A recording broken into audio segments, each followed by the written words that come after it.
யோபுவோட கதை நம்ம எல்லாருக்குமே ஓரளவுக்கு தெரிஞ்ச கதை தான் இல்லையா? ஆனா நாம பார்க்கிறதுக்கு பின்னாடி நாம யோசிச்சு கூட பார்க்காத ஒரு பெரிய அர்த்தம் ஒளிஞ்சிருக்கு. வாங்க இந்த பகுதியில அந்த மறைக்கப்பட்ட கோணத்தை தான் நாம சேர்ந்து பார்க்க போறோம். யோசிச்சு பாருங்க, யோபுவோட புத்தகத்தை திறந்தாலே நம்ம மனசுல வர்ற முதல் கேள்வி இதுதான். ஒரு நல்ல மனுஷன், இவ்ளோ நேர்மையா இருக்கிற ஒருத்தர் ஏன் ஏன் இவ்ளோ மோசமான கஷ்டங்களை அனுபவிக்கணும்? இது ரொம்ப குழப்பமான கேள்விதானே. நிறைய பேர் என்ன நினைக்கிறாங்கன்னா, இது யோபுவோட விசுவாசத்தை சோதிக்க நடந்த ஒரு டெஸ்ட் அப்படின்னு.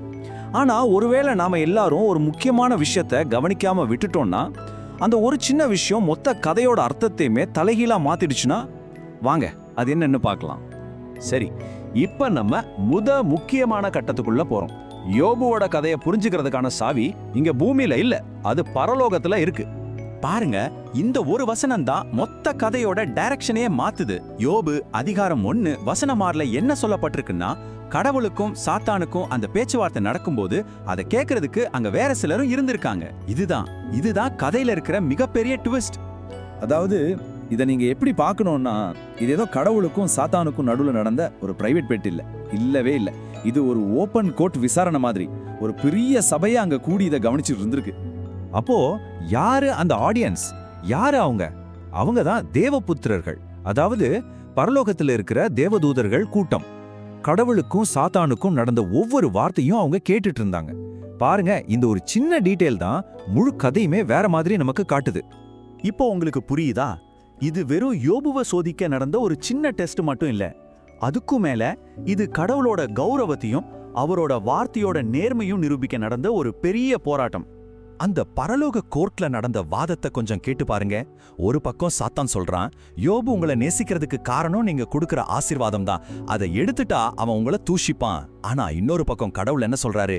இல்ல, யோபு குற்றம் இல்லாதவன், அவனோட விசுவாசம் சுத்தமானது அப்படின்னு பிரகடனம் பண்றாரு.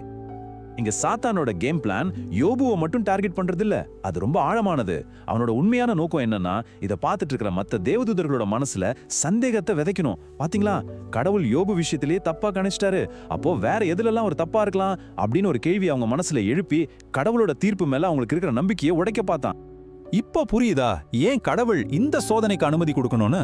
இது யோபுவோட கௌரவத்தை காப்பாத்துறதுக்கு மட்டும் இல்ல, அதை விட முக்கியமா சாத்தானோட சூழ்ச்சியிலிருந்து மத்த தேவதூதர்களை பாதுகாக்கிறதுக்கும் இது ரொம்ப அவசியமா இருந்துச்சு. சரி, இப்போ கொஞ்ச நேரம் பரலோகத்திலிருந்து பூமிக்கு வருவோம். இந்த பெரிய போராட்டத்துக்கு நடுவுல இதை பத்தி எதுவுமே தெரியாம யோபு என்ன அனுபவிச்சுட்டு இருந்தாரு, அவரோட தனிப்பட்ட வலி, அவரோட வேதனை, அதை பத்தி பார்ப்போம். நாம ஒரு விஷயத்த நல்லா ஞாபகம் வச்சுக்கணும். பரலோகத்துல தனக்காக இவ்வளவு பெரிய விஷயம் நடந்துட்டு இருக்கிறது யோபுவுக்கு 1% கூட தெரியாது. அவருக்கு தெரிஞ்சதெல்லாம் ஒன்னே ஒன்றுதான், தாங்க முடியாத வலி, தாங்க முடியாத துன்பம். சொல்லப்போனா இது ஒரு பெஸ்ட் ஃப்ரெண்டால ஏமாற்றப்பட்ட ஒருத்தரோட கதை.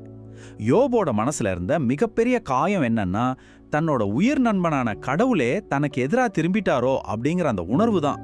அதுதான் அவரை நொறுக்கி போட்டுச்சு. அவரோட வலி, அவரோட குழப்பம் எல்லாமே அவரோட இந்த ஒரு கேள்வியில வெளியே வருது. கடவுளே, நான் உங்களுக்கு என்ன பாவம் செஞ்சேன்? ஏன் என்னை இவ்வளோ வெறுக்கிறீங்க? ஏன் இவ்வளோ கொடூரமா எனக்கு எதிராக திரும்பிட்டீங்கன்னு அவர் மனசு உடஞ்சு கேட்கிறாரு. சரி, இப்ப கதையோட கிளைமேக்ஸ்க்கு வரும். இவ்வளோ கஷ்டத்துக்கு அப்புறம் கடவுள் வந்து, யோபு இதுதான் நடந்துச்சு அப்படின்னு ஒரு விளக்கத்தை கொடுப்பாருன்னு நம்ம எல்லாரும் எதிர்பார்ப்போம் இல்லையா? ஆனா அங்கதான் ஒரு பெரிய ட்விஸ்ட். கடவுள் வராரு, ஆனா அவர் விளக்கம் கொடுக்கல, பதிலுக்கு சவால் விடுறாரு. ஆமா, அவர் விளக்கம் கொடுக்கல, அதுக்கு பதிலா யோபு கிட்ட கேள்விகளா கேட்கிறாரு. யோபு, நான் இந்த பூமிக்கு அஸ்திவாரம் போடும்போது நீ எங்க இருந்த? காலையில பொழுது விடியணும்னு உன்னால கட்டளை போட முடியுமா? மின்னல நீ தான் வழிநடத்துறியா? காட்டுல இருக்கிற மிருகங்களுக்கு எப்படி சாப்பாடு கிடைக்குதுன்னு உனக்கு தெரியுமா? இந்த மாதிரி கேள்விகள் மூலமா கடவுள் யோபு கிட்ட ஒன்னு சொல்றாரு, மனுஷனோட அழிவுக்கும் என்னோட ஞானத்துக்கும் நடுவுல பெரிய வித்தியாசம் இருக்கு. கடவுள் சொல்றதோட சுருக்கம் இதுதான், யோபு, என்னை விட நீ அதிக ஞானம் உள்ளவனா இருக்கும்போதுதான் நீ என்ன நியாயம் தீர்க்க முடியும்.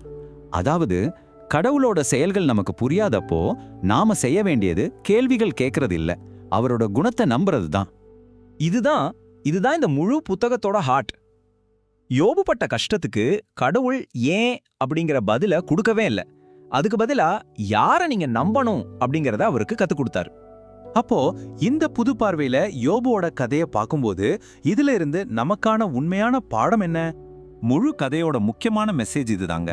நம்ம வாழ்க்கையில நடக்கிற சூழ்நிலைகளுக்கு நம்மகிட்ட பதில்கள் இல்லாம இருக்கலாம். ஆனா அப்ப கூட கடவுளோட குணத்தை நம்பி நிக்கிறதுக்கு நம்மளால முடியுமா? அதுதான் உண்மையான விசுவாசம். ரோமர் அதிகாரம் 8 வசனம் 28ல சொல்லியிருக்கிற மாதிரி ஒரு விஷயம் நமக்கு நல்லா தெரியும். கடவுள்கிட்ட அன்பு வச்சிருக்கிறவங்களுக்கு எல்லாமே நன்மைக்காகத்தான் நடக்கும். இதுதான் யோபுவோட கதையோட சாராம்சம். கஷ்டங்கள் வந்தாலும் கடைசியில கடவுளோட அன்பான நோக்கம்தான் ஜெயிக்கும்.